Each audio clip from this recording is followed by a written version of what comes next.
السلام عليكم، كنتمنى تكونوا بخير وعلى خير ان شاء الله. اليوم غادي نحضر معكم واحد الوصفه بكفته السردين بطريقه مغايره كتجي بنينه بزاف، حتى اللي ما تياكلش السردين وذاقها غيولي ياكلو. نبداو على بركه الله. عندي كيلو ديال السردين اللي من بعد ما غسلته وحيدت ليه الجلده ديالو وطحنته. غادي نضيف ليه بصله مشلضه رقيقه، معلقه تاع الروز كبيره اللي متوفر عندكم، الروز العادي ولا الروز كلاصي، معدنوس القزبر،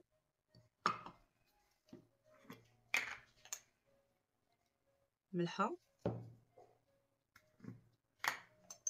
فهاد الوصفه كنستعملوا غير الملحه والبزار والخرقوم، ما كنديروش الكمون والتحميره، ما كاينينش. وصفه بيضه،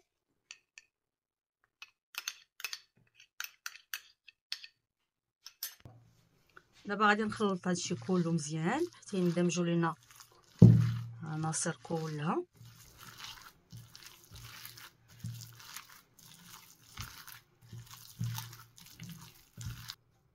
صافي دابا هاد الكفته من بعد ما خلطتها مزيان غادي نحتفظ بها جانبا، وغادي نوجد المقله فاش غنطيب. غادي نديرو بصله مشلضه غليظه،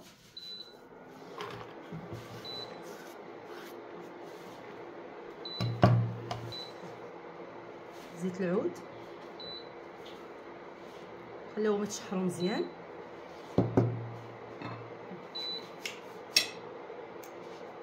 ندير شويه تاع الملحه،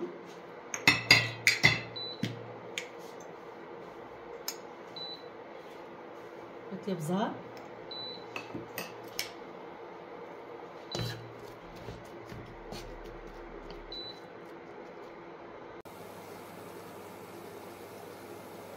صافي البصله من بعد ما تشحرات دابا غادي نديرو الكفته ديالنا، غادي نديروها كويرات، نبقاو هكا حتى نستمروا حتى نكملوا حتى نكملوا الكفته ديالنا كلها.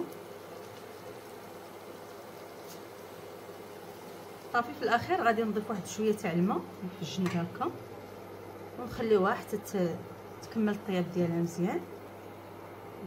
اللي بغى الحار يديرو من الفوق. هاهي الكفته من بعد ما طابت غنزيد عليها واحد شويه ديال المعدنوس،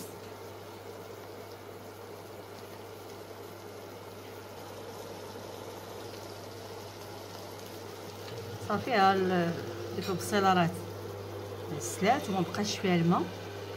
هاهي الزويته، شويه ديال الزويته اللي بقات معاها.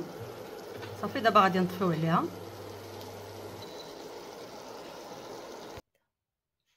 ها هو الطبق ديالنا من بعد ما وجد، كيجي بنين وسهل وسريع في التحضير. جربوا ان شاء الله، راه غادي يعجبكم. انا رافقته مع البقوله، وبصحه وراحه، والى اللقاء مع وصفه قادمه ان شاء الله.